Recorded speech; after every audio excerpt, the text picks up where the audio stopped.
I found it hard to ask for help.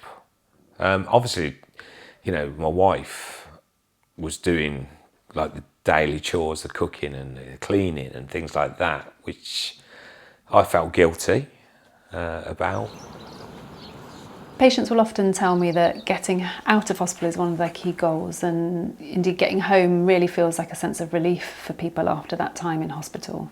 But people also report that they experience a bit of a dip in mood when they first get home. We had to make some changes to the house. The bed had to be brought downstairs, and I was just thinking, oh, I don't know how it's going to work. And being in a wheelchair in a family house that's not designed for a wheelchair was, I just thought it was going to be really hard. It's much easier being in hospital. I guess one thing I want to check in with you is about who's around for you and who's supporting you at the moment. You will come back to a polytrauma clinic for follow-up appointments, and there'll usually be one of us available there to check in with you and see how things are going and how things are progressing. To start with, I was quite tired when I got home from hospital, so boredom wasn't too bad to start with. As I got stronger and more mobile, then I got bored because I just wanted to get out of the house. I did watch TV. I got into reading more.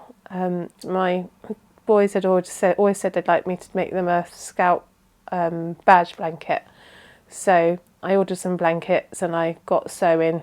So I was quite proud of myself that I'd managed to get these blankets done for them.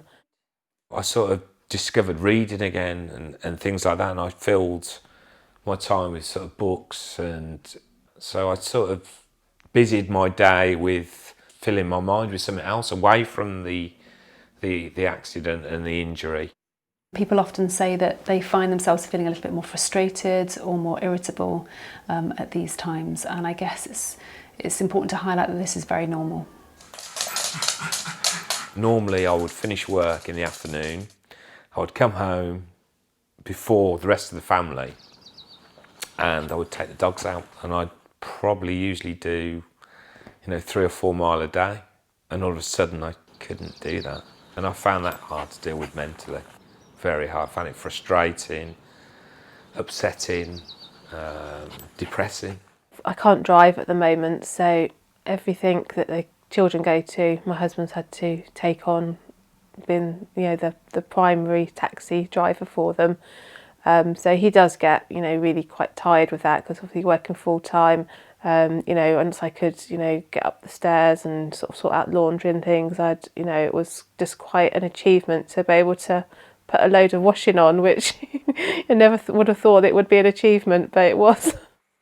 Going out and about is a really important part of your rehabilitation, but it may be that you need to think about going out in a wheelchair or perhaps on crutches, and you may need to think about what it will be like to have your scar visible to other people. And it can be useful to have a sense of how you might respond to this.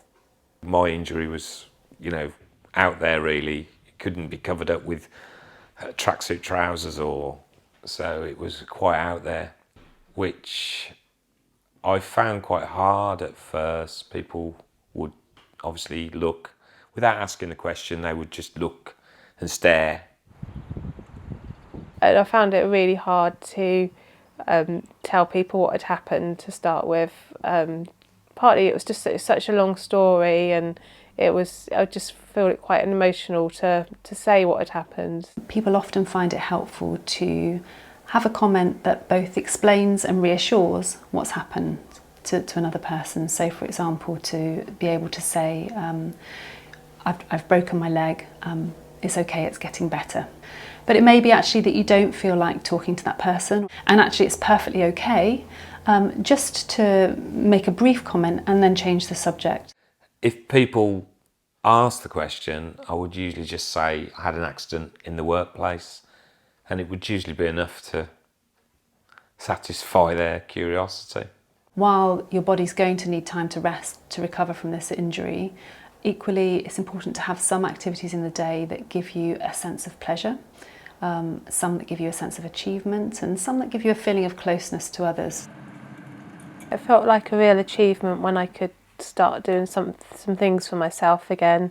I started walking with a frame 2 months after coming out of hospital. I could just get into the edge of the kitchen and I could make a cup of tea in the morning for my husband, which I really enjoyed, getting up out of bed and just being able to do something for him.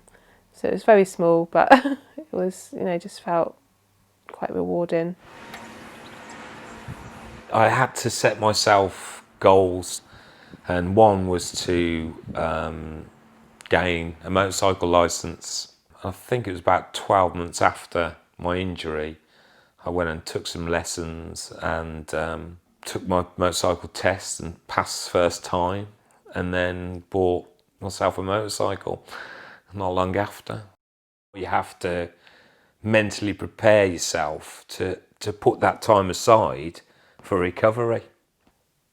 It's a small part of your life that will end. You're going to go on to achieve what you want to achieve.